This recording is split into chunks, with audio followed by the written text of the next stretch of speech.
1984년 제2부 5. 사임이 자취를 감춰버렸다. 어느 날 아침 그는 근무처에 나타나지 않았다. 몇 명의 지각 없는 사람들이 그가 결근을 했다고 수군댔다. 다음 날은 아무도 그에 관한 얘기를 꺼내지 않았다. 사흘째 되는 날 윈스턴은 게시판을 보려고 기록국의 현관 안으로 들어섰다. 고지문의 한 군데에 체스위원의 명단이 인쇄되어 있고 그 중에 사임의 이름도 늘 끼어 있었다. 그런데 고지문은 예전에 보았던 것과 완전히 똑같아 보였는데 지운 흔적이 전혀 없는데도 이름 하나가 부족했다. 그것만으로도 충분히 짐작이 갔다. 사임은 더 이상 존재하지 않게 되었고 과거에도 결코 존재한 적이 없었다. 찌는 듯이 무더운 날씨였다. 창문 하나 없는 미궁과도 같은 청사에는 냉방장치가 된 방들이 정상적인 온도를 유지하고 있었지만 일단 바깥거리로 나가기만 하면 당장 발을 태울 것 같이 뜨거웠고 출퇴근 시간에 지하철에서 풍기는 악취는 몸서리가 쳐질 정도였다. 징후주간을 위한 준비 작업이 한창이어서 모든 부처의 직원들은 시간에 근무를 하고 있었다. 행진, 화합, 군대 퍼레이드, 강연회, 밀랍인형 전시회, 영화 상영, 텔레스크린 프로그램 등 이 모든 것을 짜야만 했다. 진열대도 세워야 하고 추상화도 내걸어야 하고 슬로건도 지어야 하고 노래도 작곡해야 하고 유언비어도 퍼뜨려야 하고 사진도 위조해야만 했다. 장작 극의 줄리아가 속한 과는 소설 제작을 중단하고 대신 잔인무도한 행위를 줄거리로 한 1년의 팸플렛을 마구 쏟아놨다. 윈스턴은 정규적인 작업 이외에 매일같이 여러 시간을 할애하여 전에 발간된 타임즈지에 철을 뒤적여서 연설문에 인용할 뉴스 기사들을 변주하거나 인쇄했다. 밤늦게 난폭한 노동자들이 때를 지어 거리로 몰려다닐 때면 시가지에는 기묘하게도 열병과 같은 공기가 감돌았다. 로켓탄이 여느 때보다 더 자주 터지고 가끔 먼 곳에서 엄청난 폭음이 들려오면 누구 하나 제대로 설명해주는 사람 없이 뜬 소문만 무성하게 나돌았다. 징후주간에 불려질 주제가 새 멜로디가 이미 작곡되어 끊임없이 텔레스크린에서 흘러나왔다. 정확히 말해서 그것은 음악이라기보다는 정신없이 두들겨대는 북소리 같았고 개가 짖어대는 듯한 야만적인 리듬이었다. 지축을 뒤흔들며 행진하는 발걸음에 맞추어 수백 명이 한 목소리로 울부짖는 노랫소리는 끔찍한 것이었다. 프롤레타리아는 그 노래에 도취되어 한밤중에 거리에서 아직도 인기가 있는 그것은 희망없는 환상이었지라는 노래와 번갈아가며 불러댔다. 파슨스의 아이들도 밤낮을 가리지 않고 빛과 휴지뭉치를 두들겨대며 지겹도록 그 노래만 불렀다. 윈스턴은 저녁 시간은 전에 없이 일거리가 많았다. 파슨스가 조직한 자원봉사대는 중후지간을 위해 깃발을 만들고 포스터를 그리고 지붕 위에는 국기 개양대를 설치하고 위험을 무릅쓴 채 거리를 가로질러 환영, 현수막에 줄을 매는 등 거리 단장에 여념이 없었다. 파슨스는 빅토리 맨션만에 400m짜리 휘장을 내걸게 되었다고 자랑이 대단했다. 그는 천성이 그로해서인지 언제나 종달새처럼 즐거웠다. 녀석은 또 덥다는 것과 힘든 육체 노동을 한다는 구실로 저녁이면 반바지와 앞이 터진 셔츠로 갈아입었다. 그는 이곳저곳에 바람처럼 나타나 밀치고 당기고 톱질하고 망치질하고 즉석에서 뜯어맞추고 동지적인 격려로 모든 사람을 즐겁게 하면서 몸을 움직일 때마다 끊임없이 시큼한 땀 냄새를 풍겼다. 순식간에 새로운 포스터가 런던의 구석구석에 나붙었다. 3, 4m 정도의 키에 커다란 가죽 장화를 신고 엉덩이 쪽에 기관총이 빗주, 내민 모습의 무표정한 몽골 인종의 얼굴을 한 괴물 같은 형상의 유라시아 군대가 무지막지하게 전진해오는 그림이었는데 거기에는 아무런 표제어도 붙어있지 않았다. 포스터는 어떤 각도에서 보더라도 원근법에 의해 확대된 기관총의 총소리가 보는 사람을 똑바로 겨냥하도록 되어 있었다. 이 포스터는 벽이라는 벽에 빈자리가 조금이라도 있으면 붙여져서 빅브러더의 초상화보다 그 수가 더 많아 보였다. 대체로 전쟁에 냉담한 반응을 보이는 노동자들까지 이 주기적인 애국심의 광기에 휘말려들었다. 이런 전체적인 분위기에 동조라도 하듯이 로켓탄이 보통 때보다도 더 많이 사람들을 죽였다. 이런 폭탄은 사람들로 만원을 이룬 스테프니의 영화관에도 떨어져 몇백 명을 한꺼번에 폐허쓰게 묻어버렸다. 이웃 주민들은 모두 몇 시간씩 기다란 열을 지어 장례 행렬에 참가했으며 이런 모임은 끝내 규탄 대회로 변모해버리곤 했다. 또 하나의 폭탄은 운동장으로 사용하는 황무지에 떨어져 수십 명의 아이들이 산산조각이 되어 날아가 버렸다. 그 바람에 데모는 더욱더 격렬해지고 골드슈타인의 허수아비가 불태워졌으며 수백 장에 달하는 유라시아군의 포스터가 찢겨져 불꽃 속에 던져지고 수많은 점포가 이런 난장판 속에 약탈당했다. 그런 다음엔 스파이들이 무선 전신으로 로켓탄을 투하할 장소를 지시한다는 유언비어가 나돌고 한 노부부는 외국인 혈통이라는 의심을 받아 집에 불을 질러 질식시켜 죽였다고도 했다. 줄리아와 윈스턴은 체링턴씨 가게 위층의 방에 오면 더위를 식히기 위해 창문을 열어놓고 시원하게 하나 걸치지 않은 맨몸으로 낡은 침대 위에 나란히 누워 있었다.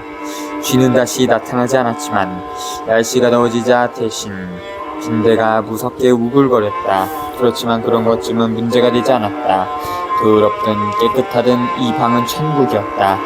그들은 이 방에 도착하면 즉시 암시장에서 사온 후춧가루를 방 안 구석구석에 뿌리고 옷을 벗어던진 다음에 땀을 뻘뻘 흘리면서 사랑을 나눴다. 그런 후에 잠에 돌아 떨어졌다가 깨어나면 빈대들이 시비나 하듯 배를 지어 덤벼드는 것이었다. 그들은 6월 한 달 동안에 4번, 5번, 6번, 아니 7번이나 만났다. 윈스턴은 밤낮 없이 진을 들이켜던 습관을 그만뒀다.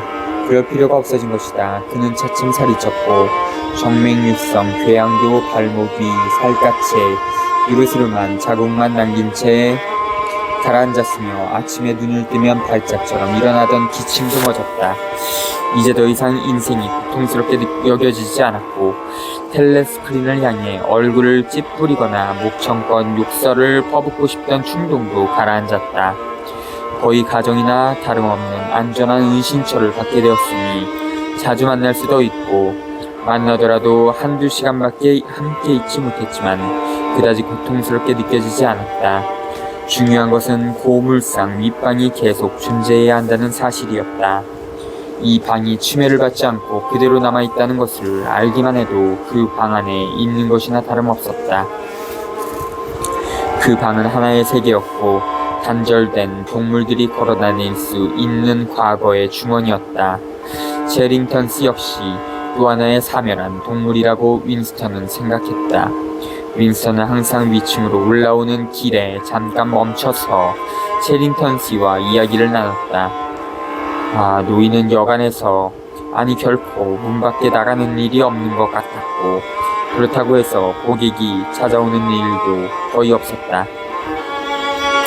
그는 조그맣고 어두움 침침한 가게와 손수 음식을 조리하는 한층 더 비좁은 뒤쪽에 부엌 사이를 유령처럼 왔다 갔다 하며 살았다.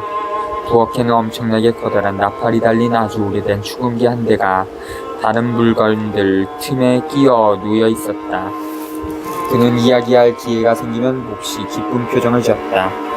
기다란 코에 고수 높은 안경을 쓰고 구부정한 어깨에 벨벳 재킷을 걸치고 아무 쓸모도 없는 물건들 사이에서 서성거리는 걸 보면 장사꾼이라기보다는 폐품 수집가 같은 풍물을 엿볼 수가 있었다.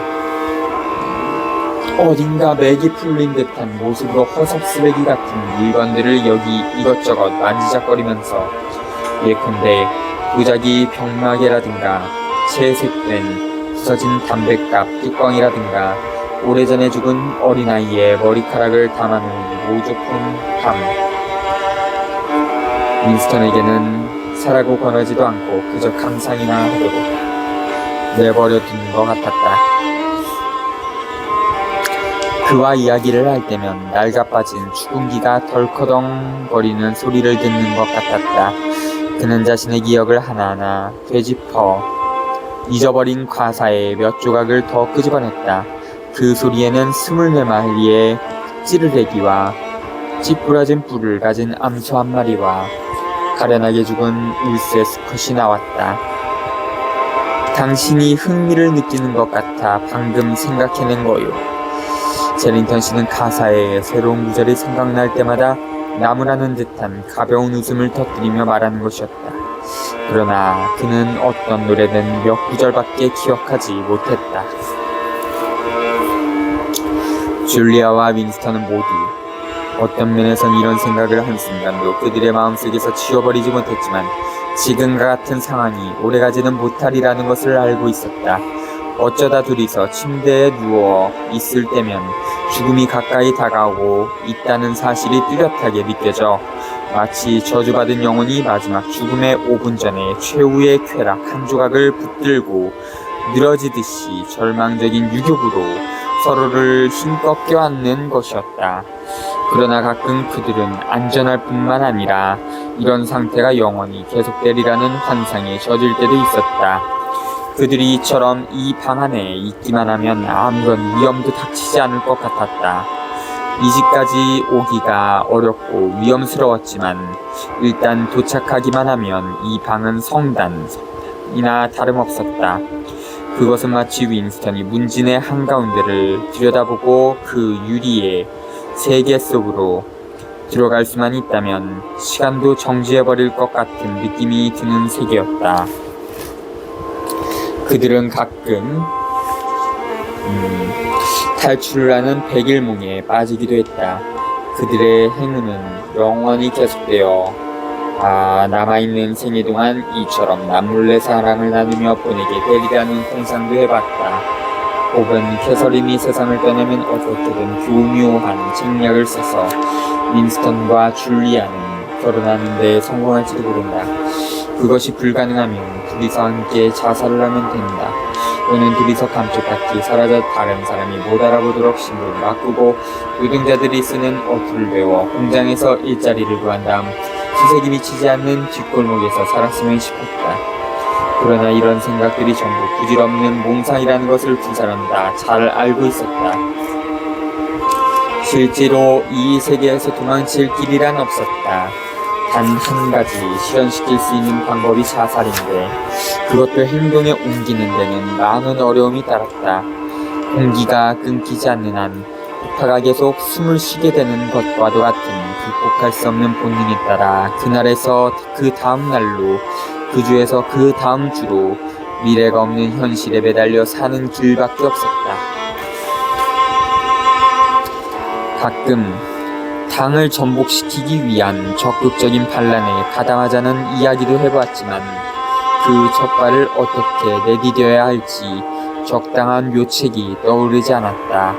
그 황당무계한 형제단이 실제로 존재한다 하더라도 거기에 가입하는 방법을 찾아낸다는 것은 역시 어려운 문제로 남았다. 윈스턴은 그와 오브라이언 사이에 존재하는 듯이 느껴지는 기묘한 유대감을 그녀에게 이야기해줬다. 그래서 때로는 오브라이언을 찾아가 자기는 당의 적이라고 밝힌 다음 그의 도움을 청하고 싶은 순간적인 충동까지 느끼기도 했다. 그런데 기묘하게도 줄리아는 이것을 무모하고도 엉뚱한 짓이라고 하지는 않았다.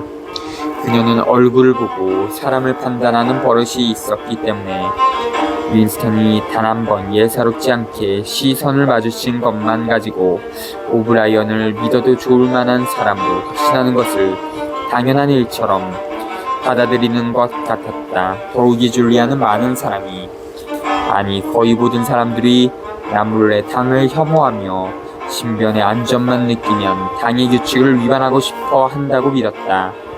그러나 그녀는 보다 광범위하고 조직적인 반대 세력이 존재한다거나 존재할 수 있다는 가능성을 믿으려 하지 않았다. 골드슈타인과 그의 주야주족에 관한 이야기는 당이 그 자체의 목적을 위하여 일부러 조작해낸 것으로 사람들이 믿는 척할 수밖에 없는 헛된 풍문에 지나지 않는다고 말했다. 수없이 많은 당대회나 자발적인 데모 행진에도 그녀는 한 번도 그 이름을 들어보지 못하고 무슨 죄를 저질렀으리라고는 전혀 믿어지지 않는 사람들을 처형하라고 목청껏 외쳐댔었다.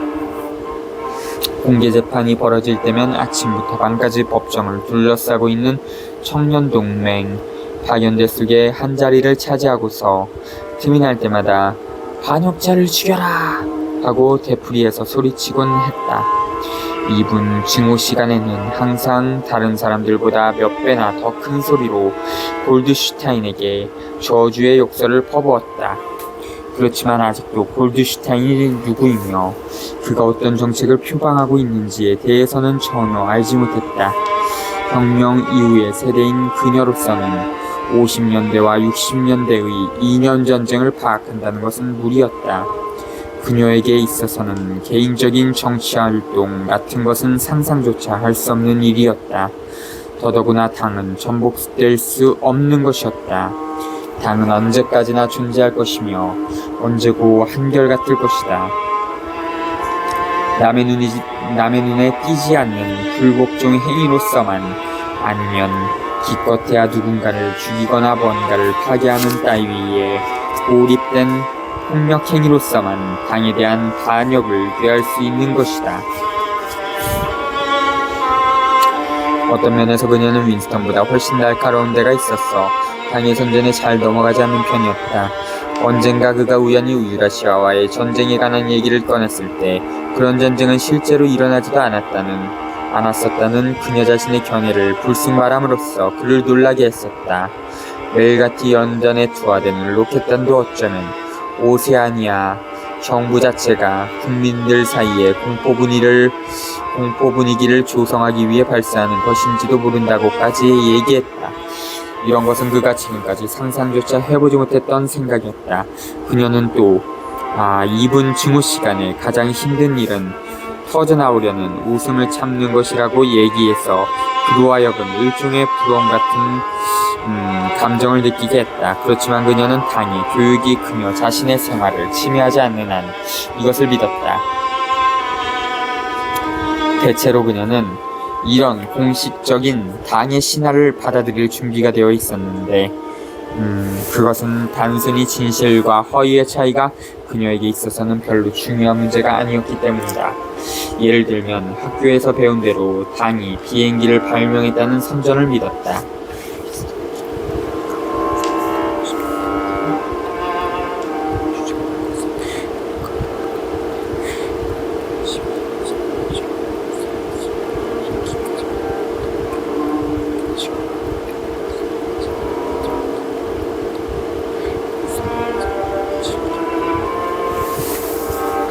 그래서 비행기는 그가 태어나기 전 혁명이 일어나기 오래전부터 있었다고 설명해 주었지만 그런 사실이 그녀에겐 흥미가 없는 모양이었다. 결국 누가 비행기를 발명했든 그것이 무슨 상관이 있겠는가. 오히려 그가 충격을 받은 것은 불과 4년 전에 오세아니아는 동아시아와 전쟁 상태에 있었고 유라시아와는 평화관계를 맺고 있었다는 사실을 그녀가 조금도 의식하지 못하고 있음을 우연히 발견했을 때였다. 그녀가 모든 전쟁을 허위로 보는 것은 사실이었다. 그렇다고 하더라도 그녀는 분명히 전쟁 상대국이 바뀌었다는 사실조차도 의식하지 못했다. 난 우리가 항상 유라시아하고만 전쟁을 하고 있다고 생각했는데 있는데요. 그녀는 막연하게 이런 대답을 했다. 그 말을 듣고 윈스턴은 약간 당혹감을 느꼈다.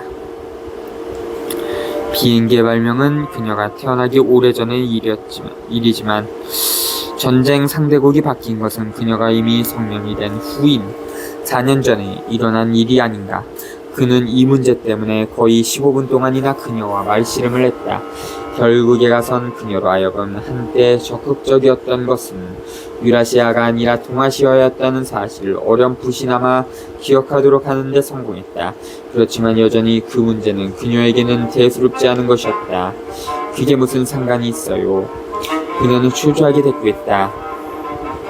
언제나 그 지겨운 전쟁은 끊임없이 일어나는 데다 그 뉴스라는 것도 따지고 보면 모두 거짓 투성이니까요. 가끔 그는 기록국에 관한 얘기와 그가 그곳에서 저지르는 뻔뻔스런 날조 행위에 대해 그녀에게 말해줬다. 그러나 그런 일 정도로는 그녀를 놀라게 하지는 못한 것 같았다. 거짓이 진실이 된다고 해서 그녀의 발밑에 무서운 함정이 생기는 것은 아니라고 그녀는 믿었던 것이다. 그는 또 존스와 아론슨과 리더퍼스에 대해서 그리고 언젠가 그가 우연히 받아보게 된 종이 쪽지에 대해서도 얘기해줬다. 그런 얘기도 그녀로 하여금 별다른 관심을 불러일으키게 하지는 못했다. 줄리아는 물론 처음부터 얘기의 요점마저 파악하고 있지 못했다. 그분들이 당신의 친구예요? 줄리아가 물었다. 아니야, 난 그들을 알지 못해. 핵심 당원들이야. 게다가 나보다 훨씬 나이가 많아서 그들은 혁명 전의 옛 시대에 속하는 사람들이야. 얼굴만 봤을 뿐 잘 알지는 못해. 그렇다면 뭐 때문에 걱정하는 거예요? 사람들은 항상 살해당하고 있어요. 그렇잖아요. 그는 그녀를 이해시키려고 했다. 이건 예외적인 경우야. 누군가가 살해당하는 문제하고는 달라. 당신은 어제를 비롯한 모든 과거가 깡그리 부정되고 있다는 사실을 알고나 있어? 만약 그 과거가 어디엔가 남아있다면 저기 있는 저 유리덩어리처럼 한마디 말도 붙여볼 수 없는 몇몇 고체 속에 들어있을 뿐이야.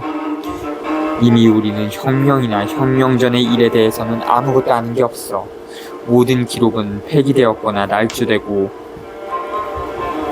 책이라는 책은 모두 다시 씌어지고 모든 그림은 다시 그려지고 동상과 거리와 건물들에는 모두 새로운 이름들이 붙여졌고 역사적인 날짜마저 모든 변주됐어. 이런 상황이 날마다 시시각각으로 계속되고 있는 거야. 역사는 정지해버렸어. 당이 언제나 옳다고만 하는 이 끝없는 현재 이외엔 아무것도 남아있는 게 없어. 물론 과거가 날조되었다는 것은 나도 알고 있지. 하지만 나 자신이 날조 행위를 하고 있을 때조차도 그 사실을 증명할 길이 전혀 없어. 일단 그런 짓이 자행되고 나면 어떤 증거물도 남아있지를 못해. 유일한 증거는 나 자신의 마음속에 남아있을 뿐인데 이 세상에 어느 누구도 내 기억을 뒷받침해주리라고 장담할 수가 없어. 지금까지 살아오는 동안에 꼭 한 번, 그나마 몇 년이 흘러가 버렸지만 그 사건 이후 실질적이고도 확고한 증거를 찾아냈던 일이 있었지. 그렇다고 해서 무슨 좋은 수가 있겠어요. 아무 소용도 없었지. 몇 분도 되지 않아 그 증거물을 폐기해버렸으니까. 그렇지만 똑같은 일이 오늘 발생한다면 난 그 증거물을 보관할 거야. 글쎄, 나라면 그렇게 하지 않겠어요. 줄리아가 외쳤다. 저도 위험을 무릅쓸 각오는 돼 있어요. 하지만 뭔가 값진 일을 위해서지 그런 헌신문지 조각을 위해서 모함을 하진 않겠어요. 그런 걸 보관해서 뭘 하겠다는 거예요. 별로 쓸모는 없겠지. 그러나 그건 증거물이야. 위험을 무릅쓰고 아무에게나 그걸 보여준다면 이곳저곳에 약간이나마 현 시대에 의욕을 품는 사람들을 심게 될 거야. 우리가 살아있는 동안에 그 무엇을 변형시킬 수 있다고 생각하지는 않아. 그러나 여기저기에서 조그만 저항 세력이 일어나 그들 스스로 소규모의 집단을 이루게 되고 차츰 그 세력이 불어나서 후세에 몇 마디의 기록만 남기게 되면 우리가 세상을 떠난 후에라도 다음 세대가 뭔가를 수행할 수 있으리라고 믿어. 난 다음 세대엔 흥미가 없어요. 오직 우리한테만 관심이 있는 걸요. 여기 오타가 있는데 그 쌍가루 열고가 빠져 있습니다. 당신은 허리 아래쪽만 반역자일 뿐이야 라고 그는 그녀에게 말해줬다. 그녀는 이 말을 기발한 재담이라고 생각했는지 기뻐하면서 그를 얼싸안았다. 그녀는 당의 세부적인 강령에 대해서는 전혀 관심이 없었다. 영사의 원칙, 이중사고, 과거의 일을 날조하는 행위, 객관적인 사실에 대한 부정, 그리고 신호의 사용에 관한 이야기를 꺼낼 때마다 그녀는 지루해하고 난색을 표했으며 그따위 일엔 전혀 관심이 없다고 말했다. 누구나 다 그런 것들이 쓸데없는 짓이라는 걸 알고 있는데 왜 그런 일로 골치를 앓아야 하는가? 그녀는 기뻐해야 할 때와 경멸해야 할 때를 알면 그것으로 충분하다고 했다. 그래도 윈스턴이 계속 그런 화제를 끄집어내면 그녀는 못 들은 채 잠에 빠져드는 버릇이 있었다. 그녀는 때와 장소를 가리지 않고 잠들 수 있는 그런 사람이었다. 그녀와 이야기하는 동안에 교설이라는 것이 무엇인가를 전혀 모르면서도 그 교설의 정체를 제시하는 것이 얼마나 쉬운 일인가를 깨달았다. 어떤 면에서 당의 세계관은 그것을 이해할 만한 능력이 없는 사람들에게 가장 잘 주입되는 것이었다. 그들은 자기에게 요구되는 일이 얼마나 나쁜 것인가를 완전히 파악하지 못할 뿐더러 공적인 사건에서 어떤 일이 일어나고 있는가에 관심을 기울이지 않기 때문에 가장 잔악한 현실 파괴도 망설임 없이 받아들일 수 있었다. 말하자면 이해의 결핍으로 그들은 정신 이상에 걸리지 않고 살아남게 된 것이다. 그들은 무엇이든 닥치는 대로 꿀꺽꿀꺽 삼켜도 탈이 없었다. 마치 곡식에 나달이 소화되지 않은 채 새의 창자를 통과해도 그 뒤엔 아무 찌꺼기도 남지 않듯이. 자주